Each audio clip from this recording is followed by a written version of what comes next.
telescope by hand once they're up at the top of those cables. And it takes 10 to 12 years to put one full coat of paint on the GBT, and then they start back at square one after that. So it's a never-ending job. We condense maintenance down to only 4 months out of the year, so between June and September. And throughout the summertime, we have about a 10-person paint crew. 4 days a week they'll come in and they'll actually work on painting the telescope. Alrighty, so if you can think back and remember in your mind the Tadel telescope, the first operational telescope here at Green Bank, we saw that one already.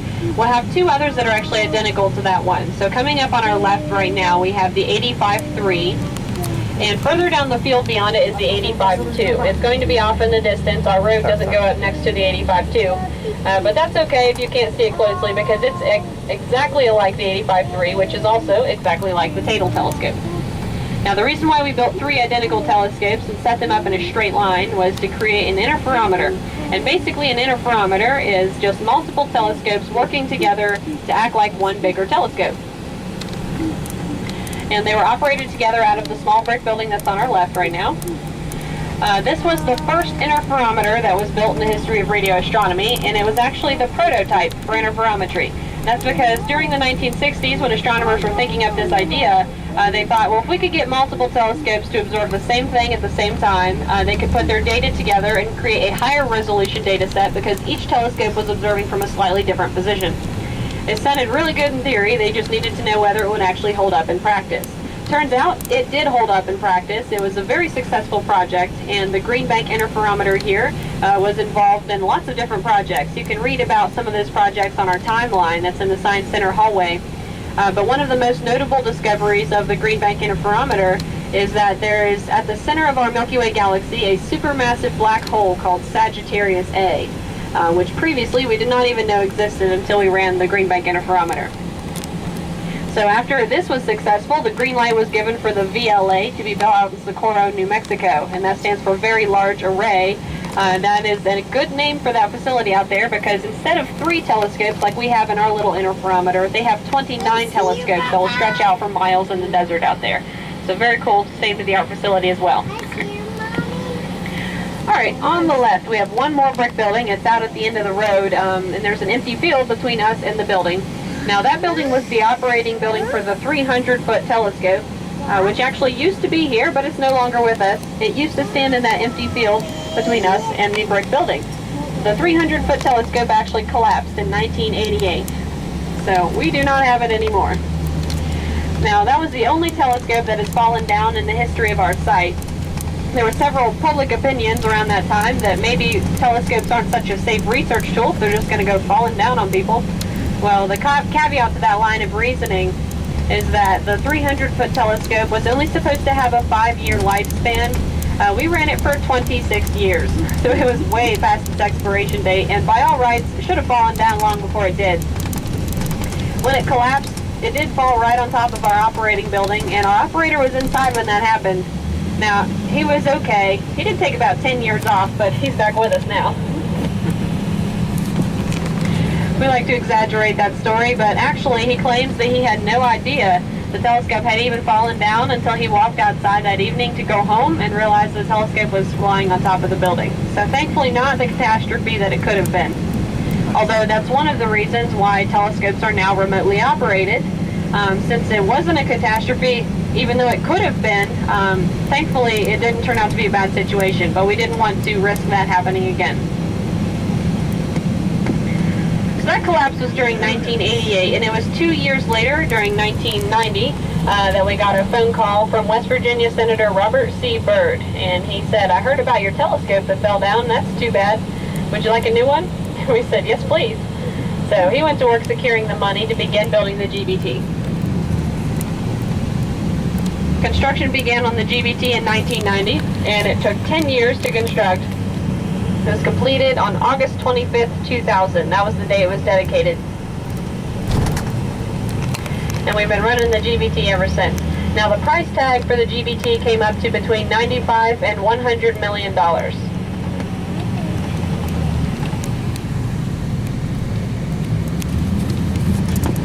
Alright, so I wanted to mention a few weather conditions that the GBT will endure.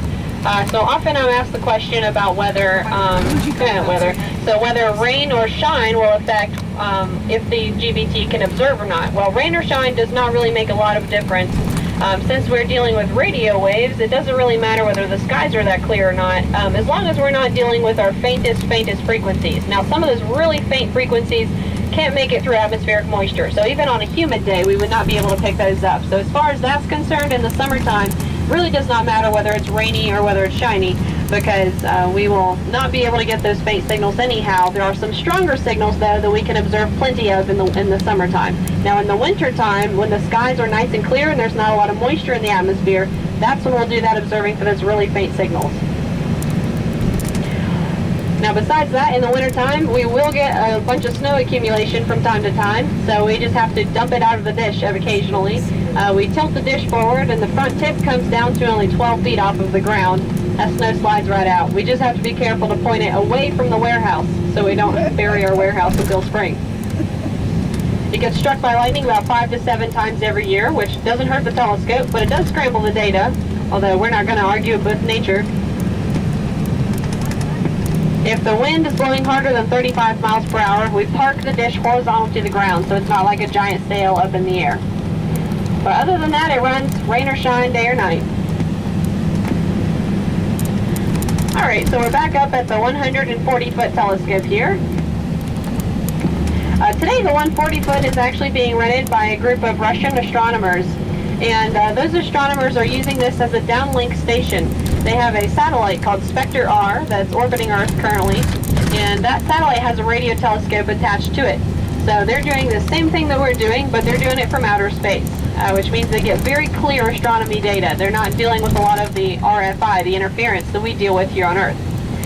But the downside is that now their data is floating around on a satellite in outer space. So to get their data back down to Earth where they can study it, they actually have that satellite transmit the data to the 140-foot. There's also a telescope in Moscow, Russia that they use as well. And so once they computerize that data, they can study it and share it with the astronomy world. So that's kind of a cutting-edge project that's going on currently in the astronomy community.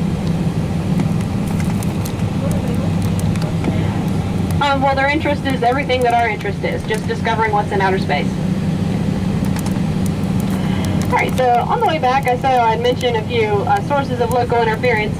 When we send out our trucking truck, we really never know what we're going to find. One time a fella's electric toothbrush got a loose wire in it. The toothbrush still worked just fine, so he had no idea there was anything wrong at all. But the loose wire was sending out much stronger signals than it should have, and so we were picking those up with our telescopes here. He was just a few miles up the road. Boy, was he surprised when we showed up at his house one evening, and we bought him a brand new toothbrush. There was also a farmer a couple miles up the road a few years ago whose electric fence sent us signals when the grass would touch the fence and would amplify those signals, and we could pick them up. So we figured that out. We asked him if we had permission to go onto his property, and we did. And so about once a week, one of our maintenance guys would gather up a lawnmower, go down to his property, and just mow all of the fence lines on his property. I have to say, though, my favorite story is way before my time, but the Department of Wildlife around here decided to study flying squirrels. So they gathered up a bunch of flying squirrels, put radio tracking collars on them, and set them loose in the national forest to see where they'd go. Well, the upside is we figured out we have really great flying squirrel habitats here in Green Bank because they all chose to live right here. But the downside is it took 6 months for all the batteries in their tracking collars to die.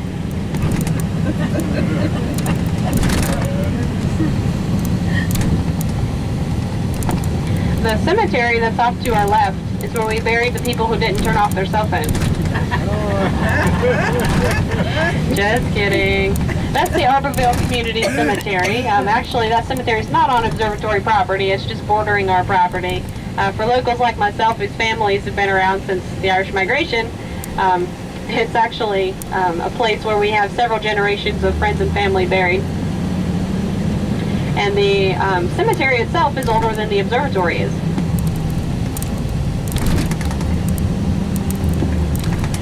Alrighty, we are back outside of the gates. Feel free to turn on your electronics if you'd like to, and you can use your digital cameras again.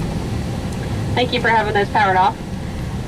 The building right now on our left is our machine shop. It's a bunch of old windows and equipment. Now, that machine shop is where our machinists will actually build telescope receiver equipment. We are